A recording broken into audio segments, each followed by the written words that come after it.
أعوذ بالله من الشيطان الرجيم پناہ مانگتا ہوں میں اللہ کی شیطان مردود سے۔ بسم الله الرحمن الرحيم شروع اللہ کا نام لے کر جو بڑا مہربان نہایت رحم والا ہے۔ أعوذ بالله من الشيطان الرجيم بسم الله الرحمن الرحيم قل أغير الله يتخذ وليا فاطر السماوات والأرض وهو يطعم ولا يطعم قل إني أمرت أن أكون أول من أسلم ولا تكونن من المشركين قل إني أخاف إن عصيت ربي عذاب يوم عظيم من يصرف عنه يومئذ فقد رحمه وذلك الفوز المبين وإن يمسسك الله بضر فلا كاشف له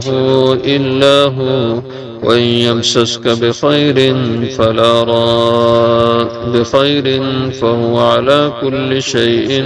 قدير وهو القاهر فوق عباده وهو الحكيم الخبير قل غیر اللہ کہہ دیجئے کیا میں اللہ کے غیر کو اللہ کے سوا کو اتخذ ولیہ بنا لوں اپنا مددگار کارساز فاطر السماوات جو اللہ کے پیدا کرنے والا ہے آسمانوں کا والارض اور زمینوں کا وَهُوَ يُطْعِمُ اور وہ اللہ کھلاتا ہے وَلَا يُطْعَمُ اور اس کو نہیں کھلایا جاتا قُلْ إِنِّي أُمِرْتُ کیا کہہ دیجئے بے شک مجھے حکم دیا گیا أَنْ أَكُونَ کہ میں ہو جاؤں اول من اسلم سب سے پہلا وہ جو فرما بردار ہو وَلَا تَكُونَنَّ اور مجھے کہا گیا کہ نہ ہو تم من المشرکین شرک کرنے والوں میں سے قل کہہ دیجئے انی اخاف بے شک مجھے ڈر ہے ان عصیت ربی اگر میں نافرمانی کروں اپنے رب کی عذاب یوم عظیم بڑے دن کے عذاب سے من یصرف عنہ جو شخص کے پھیر دیا گیا وہ عذاب اس سے یوم ذن اس دن فقد رحم بس تحقیق اس پہ اللہ کا رحم ہو گیا وذالک الفوز المبین اور یہ ہے کامیابی واضح وَيَمْسَسْكَ اللَّهُ بِضُرٍّ اور اگر پہنچے آپ کو کوئی تکلیف اگر پہنچائے تجھے اللہ بِضُرٍ کوئی تکلیف فلا کاشف لہ الا ہو تو نہیں دور کر سکنے والا اس کو مگر صرف اللہ وَيَمْسَسْكَ بِخَيْرٍ اور اگر پہنچائے تجھے اللہ کوئی بھلائی فَهُوَ عَلَى كُلِّ شَيْءٍ قَدِيرٌ بس وہ اللہ ہر چیز پہ قادر ہے وَهُوَ الْقَاهِرُ اور وہ اللہ غالب ہے فوق عبادی ہر بندے پر وَهُوَ الْحَكِيمُ الْخَبِيرُ اور وہ اللہ حکمت والا خبر رکھنے والا ہے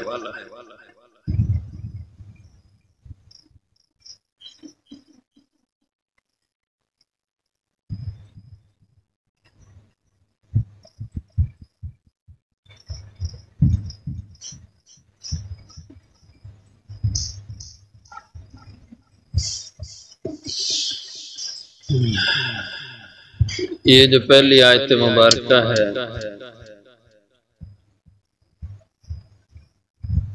اس کا تعلق اس بات سے ہے کہ ایک موقع پر اہل مکہ حضور اکرم صلی اللہ علیہ وسلم کے پاس آئے اکٹھے ہو کر جو ان کے رہنما تھے بڑے رئیس امیر لوگ تھے سرداران قریش تو کہنے لگے کہ جب سے آپ آئے ہیں تو ہم میں اختلافات ہو گئے ہیں گھروں میں جھگڑے لڑائیاں باپ بیٹے کی لڑائی بھائی بھائی کی لڑائی اور رشتہ داریوں میں توڑ پھوڑ پیدا ہو گئی آپ کے آنے سے تو ہم بہت سوچ و بچار کرتے رہے کوئی اس کا حل نکال لیں آخر ایک حل ہمارے ذہن میں آیا ہے وہ یہ کہ اس بات پہ ہم دونوں اکٹھے ہو جائیں تو ہمارے اختلافات ختم ہو جائیں اتفاق کی صورت نکل آئے، لڑائیاں جھگڑے فتنے ختم ہو جائیں، اور وہ اس طرح ہے کہ جو آپ کا معبود ہے ہم سب اس کی عبادت کریں، اور جو ہمارے معبود ہیں ہم سب آپ بھی ہمارے ساتھ اس کی پوجا کر لیا کریں، اور آپ کے معبود کی بھی ہم بھی ساتھ ہو کے عبادت کریں گے، اور جو ہمارے معبود ہیں آپ بھی ہمارے ساتھ ہو کر ان کی عبادت کر لیا کریں، تو اس طرح اختلاف ہمارا ختم ہو جائے گا، جھگڑا نہیں رہے گا۔ تو اس کے جواب میں اللہ جل شانہ نے یہ حضور سے یہ بات فرمائی، قل اے میرے حبیب ان سے کہہ دیں اغیر اللہ اتخذ ولیٰ، کہ تمہیں تو میرے معبود کی عبادت کرنی ہی چاہیے کیونکہ یہی تمہارا معبود بھی ہے، لیکن میں تمہارے جھوٹے خداؤں اور معبودوں کی کیسے پرستش کروں؟ اس کا مطلب ہے اغیر اللہ اتخذ،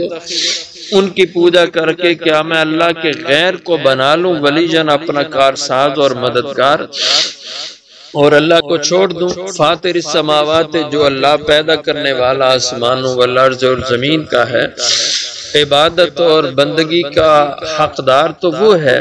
میں کیسے اس کو چھوڑ کر تمہارے خداؤں کی بندگی لگ جاؤں، جبکہ وہ اللہ وہو یطعم، وہی سب کو کھلاتا ہے، ساری مخلوق اس کا کھا رہی ہے، ولا یطعم، اور اس کو نہیں کھلایا جاتا، وہ کھانے کا محتاج نہیں ہے، اور ساری مخلوق کھانے کی محتاج ہے، اور وہ سب کو کھلا رہا ہے۔ تو جو سب کو کھلائے تو جس کا کھاؤ اسی کا گن گاؤ، یہ تمہیں حق ہے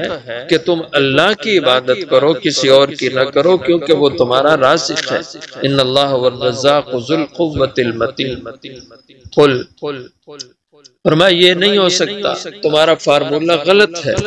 جو سچا معبود ہے ہمارا تمہارا سب اسی کی عبادت کریں، یہ اصل ہے۔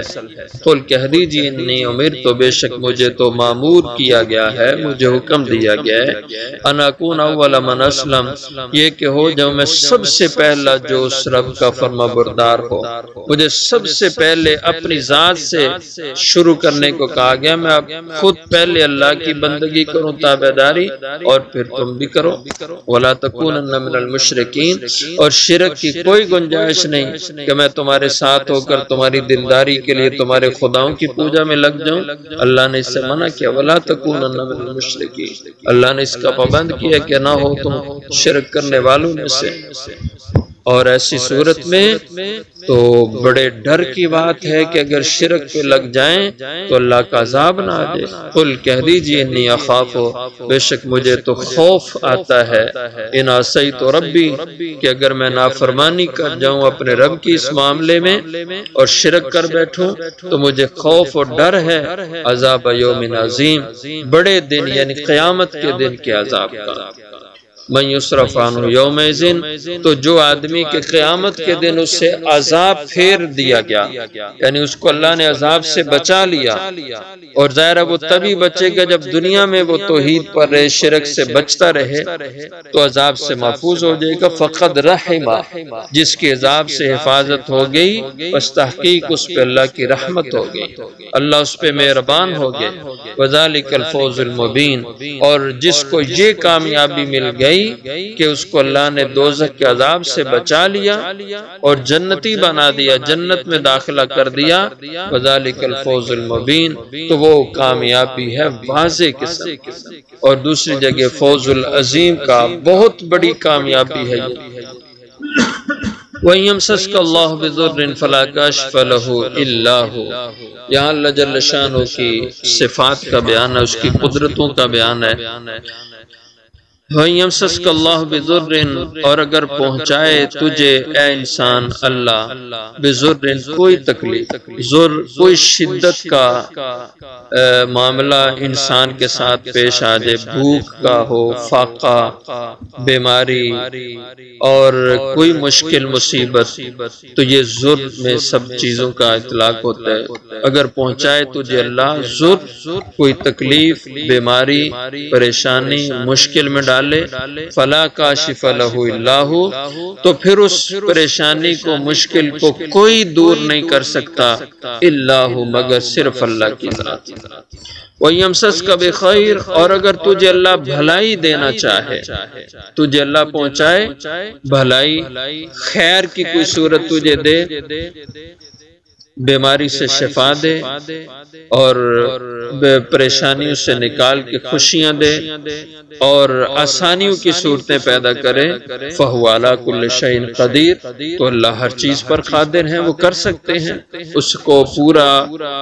اقتدار حاصل ہے۔ اور دوسری آیت میں بھی اسی طرح کا مضمون ہے،